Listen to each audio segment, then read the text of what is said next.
ವಿಧಾನ ಪರಿಷತ್ ಉಪಸಭಾಪತಿ ಚುನಾವಣೆ ಉಪಸಭಾಪತಿ ಸ್ಥಾನಕ್ಕೆ ಉಮಾಶ್ರೀ ನಾಮಪತ್ರ ಪರಿಷತ್ ಸದಸ್ಯೆ ಉಮಾಶ್ರೀ ನಾಮಪತ್ರನ ಸಲ್ಲಿಕೆ ಮಾಡಿದ್ದಾರೆ. ವಿಧಾನ ಪರಿಷತ್ ಉಪಸಭಾಪತಿ ಚುನಾವಣೆ ಉಪಸಭಾಪತಿ ಸ್ಥಾನಕ್ಕೆ ಉಮಾಶ್ರೀ ನಾಮಪತ್ರವನ್ನ ಸಲ್ಲಿಕೆ ಮಾಡಿರುವಂಥದ್ದು.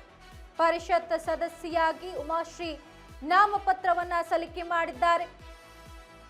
ನಾಮಪತ್ರ ಸಲ್ಲಿಕೆ ವೇಳೆ ಸಿಎಂ ಡಿಕೆ ಶಿವಕುಮಾರ್ ಉಮಾಶ್ರೀ ಅವರಿಗೆ ಸಾಥನ್ನ ನೀಡಿರುವಂಥದ್ದು.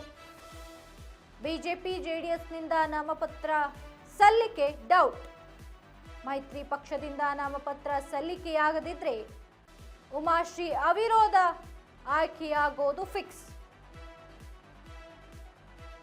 ಉಪಸಭಾಪತಿ ಸ್ಥಾನಕ್ಕೆ ಈಗಾಗಲೇ ಉಮಾಶ್ರೀ ಅವರು ನಾಮಪತ್ರವನ್ನ ಸಲ್ಲಿಕೆ ಮಾಡಿದ್ದಾರೆ. ಇನ್ನು ನಾಮಪತ್ರ ಸಲ್ಲಿಕೆ ಮಾಡುವಂತಹ ಸಂದರ್ಭದಲ್ಲಿ ಸಿಎಂ ಡಿಕೆ ಶಿವಕುಮಾರ್ ಅವರು ಉಮಾಶ್ರೀ ಅವರಿಗೆ ಸಾಥನ ನೀಡಿರುವಂಥದ್ದು.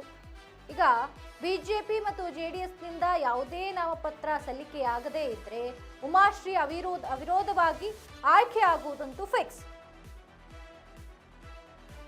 ಪರಿಷತ್ ಸದಸ್ಯೆ ಉಮಾಶ್ರೀ ನಾಮಪತ್ರ ಸಲ್ಲಿಕೆಯನ್ನ ಮಾಡಿರುವಂಥದ್ದು. ಇನ್ನು ನಾಮಪತ್ರ ಸಲ್ಲಿಕೆಯ ವೇಳೆ ಸಿಎಂ ಡಿಕೆ ಶಿವಕುಮಾರ್ ಅವರು ಉಮಾಶ್ರೀ ಅವರಿಗೆ ಸಾಥ್ ನೀಡಿದ್ದಾರೆ. ವಿಧಾನ ಪರಿಷತ್ ಉಪಸಭಾಪತಿಯ ಚುನಾವಣೆ ನಡೀತಾ ಇರುವಂಥದ್ದು.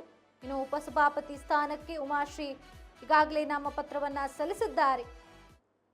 ನಾಮಪತ್ರ ಸಲ್ಲಿಕೆಗೆ ಡಿಕೆ ಶಿವಕುಮಾರ್ ಅವರು ಸಾಥ್ ನೀಡಿರುವಂಥದ್ದು. ಇನ್ನು ಅವರೊಟ್ಟಿಗೆ ಬಿಕೆ ಹರಿಪ್ರಸಾದ್ ಕೂಡ ಇಲ್ಲಿ ಕಾಣಿಸ್ತಿದ್ದಾರೆ. ಹಾಗೆ ಯತೀಂದ್ರ ಸಿದ್ದರಾಮಯ್ಯನವರು ಕೂಡ ಅಲ್ಲಿರುವಂಥದ್ದು. ನಾಮಪತ್ರ ಸಲ್ಲಿಕೆ ವೇಳೆ ಕಾಂಗ್ರೆಸ್ ಪಕ್ಷದ ನಾಯಕರು ಉಮಾಶ್ರೀ ಅವರಿಗೆ ಸಾಥ್ ನೀಡಿರುವಂಥದ್ದು.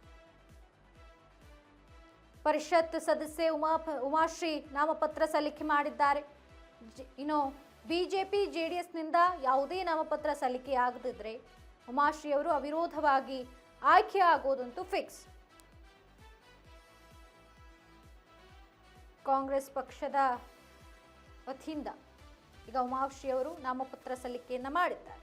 ಇನ್ನು ಉಳಿದಂತಹ ಬಿಜೆಪಿ ಮತ್ತು ಜೆಡಿಎಸ್ ಪಕ್ಷದಿಂದ ಯಾರೂ ಕೂಡ ನಾಮಪತ್ರವನ್ನ ಸಲ್ಲಿಕೆ ಮಾಡದೇ ಇದ್ರೆ ಉಮಾಶ್ರೀ ಅವರು ಅವಿರೋಧವಾಗಿ ಆಯ್ಕೆಯಾಗೋದಂತೂ ಪಕ್ಕಾ.